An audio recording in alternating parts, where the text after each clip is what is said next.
بسم اللہ الرحمن الرحیم الحمد للہ رب العالمین الصلاة والسلام علی سید الانبیاء والمرسلین وعلی آلہ وصحبہ اجمعین۔ اللہ تعالیٰ کا بے حد شکر ہے کہ اس نے ہمیں یہ توفیق بخشی اور ہم پہ یہ احسان عظیم کیا کہ ہم اس کی عبادت کے صحیح طریقے جاننے اور سیکھنے کی کوشش کر رہے ہیں۔ حضور اکرم صلی اللہ علیہ وسلم نے اپنی حیات مبارکہ میں امت کو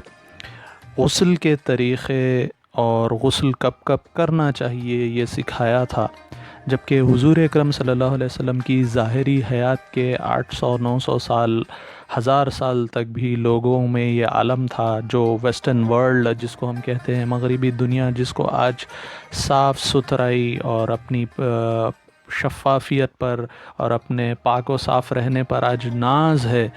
وہ اس عالم میں تھا کہ حضور اکرم صلی اللہ علیہ وسلم کی حیات سے 1000 سال کے وقفے تک بھی وہ لوگ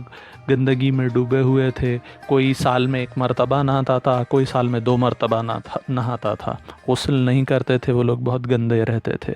جبکہ اسلام ہمیں یہ تعلیم دیتا ہے کہ ہم غسل کب کب کریں، ہمیں غسل کب کب واجب ہے، یعنی کون سی صورتیں ہیں جن میں ہم بغیر غسل کیے ہم اگر عبادت کر لیں تو وہ ہمارے لیے جائز ہی نہیں ہے، ہمارے لیے وہ ثواب کا باعث نہیں ہوگی، بلکہ ہم گناہ کر بیٹھیں گے اگر ایسی حالت میں ہم غسل کیے بغیر اگر نماز ادا کر لیں گے، قرآن پڑھ لیں گے۔ تو یہ ہم پچھلے ویڈیو میں بتلا چکے ہیں کہ غسل کب کب واجب ہوتا ہے، یعنی وہ کون سی صورتیں ہیں جن میں غسل کیے بغیر عبادت کر لینا باعث ثواب نہیں بلکہ گناہ کا باعث ہوتا ہے، اور مومن کے لیے جائز نہیں ہے کہ بغیر غسل کیے ان موقعوں میں نماز اور عبادت کرے۔ آج ہم غسل کرنا کب مسنون ہے یہ بتلانے والے ہیں، یعنی ان موقعوں کا ذکر کرنے والے ہیں کہ جن میں ہمیں بغیر غسل کیے نماز ادا کرنا، عبادتیں کرنا جائز تو ہے، لیکن اگر غسل کر لیں گے تو باعث ثواب ضرور ہوگا۔ تو ان میں سب سے پہلے ہے جمعے کا دن۔ جمعے کی نماز کو آنے والے ہر شخص پر یہ مسنون ہے کہ اس کے لیے یہ مسنون ہے کہ وہ غسل کرے، اور اس میں غسل کرنے میں تاکید زیادہ ہے، اور اس کا وقت طلوع فجر سے شروع ہو جاتا ہے، اور جمعے کو آنے سے تھوڑی دیر پہلے بھی اگر غسل کر لیں تو یہ زیادہ افضل اور بہتر ہے۔ اور اگر کوئی شخص جمعے سے کچھ وقفہ پہلے غسل کر لے اور اس کا کسی وجہ سے وضو ٹوٹ جائے تو ایسے شخص کو پریشان نہیں ہونا چاہیے، اس کو دوبارہ غسل کرنے کی ضرورت نہیں ہے، صرف وضو ٹوٹا ہے تو وضو کر لے۔ اب دوسری صورت یہ ہے کہ عیدین کی نماز، عید الاضحیٰ اور عید الفطر کی نماز کو آنے والے شخص کے لیے غسل کرنا باعث ثواب ہے، مسنون ہے، اور اس کا وقت بھی فجر سے شروع ہو جاتا ہے۔ اور بعض فقہا تو یہ کہتے ہیں کہ چونکہ فجر سے عیدین کی نماز تک کا جو وقت ہوتا ہے، جو مدت ہوتی ہے، وہ بہت کم ہوتی ہے، اس لیے اگر کوئی شخص فجر سے تھوڑا پہلے بھی غسل کر لے تو یہ درست ہے۔ اور کسوف یعنی سورج گرہن کے وقت جو نماز ادا کی جاتی ہے اس سے پہلے غسل کرنا بھی مسنون ہے۔ اور صلاۃ الاستسقاء یعنی اگر کہیں پر قحط پڑ جائے، بارش نہ ہو، تو اگر ایسی صورت میں نماز جو باران رحمت کو طلب کرتے ہوئے بارش کی دعا کرنے کے لیے جو نماز پڑھی جاتی ہے اس کو صلاۃ الاستسقاء، نماز استسقاء کہتے ہیں، تو ایسی نماز ادا کرنے سے پہلے بھی غسل کرنا مسنون ہے۔ اور احرام باندھنے سے پہلے، یعنی اگر کوئی عمرے کی نیت کر رہا ہے، حج کی نیت کر رہا ہے، تو احرام باندھنے سے پہلے غسل کرنا مسنون ہے، اگرچہ احرام باندھنے والی عورت ہو اور وہ حیض یا نفاس کی حالت میں ہو تب بھی وہ غسل کر لے۔ اور مکہ شریف میں داخل ہونے پر بھی غسل مسنون ہے۔ حدود حرم میں مکہ شریف میں داخل ہو کر وہ شخص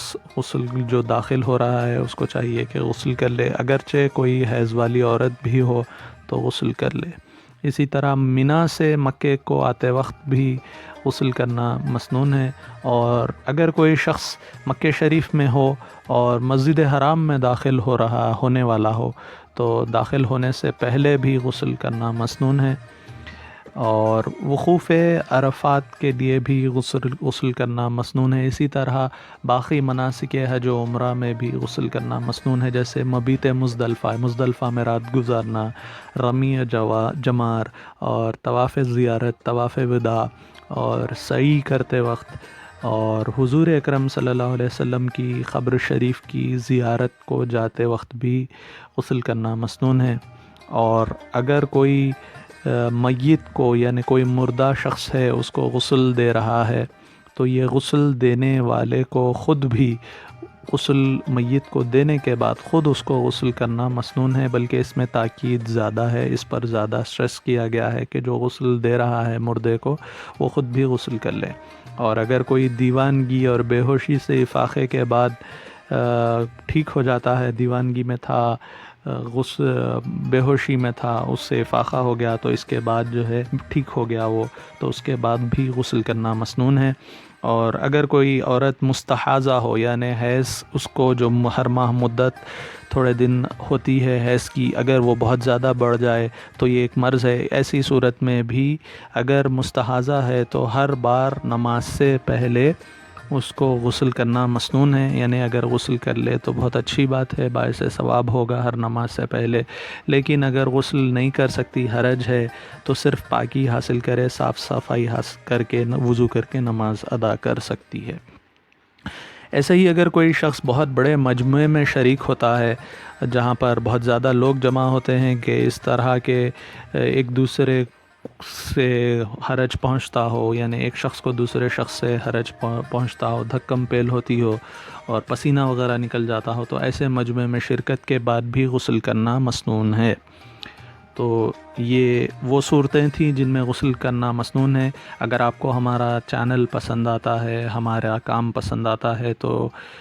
ہمارے ویڈیو کو لائک کریے، اگر کوئی تجویز ہو تو کمنٹ کر کے بتائیے، اور بطور صدقہ جاریہ کے اس ویڈیو کو اپنے دوست احباب سے شیئر کیجیے، ان کی معلومات میں اضافہ کیجیے۔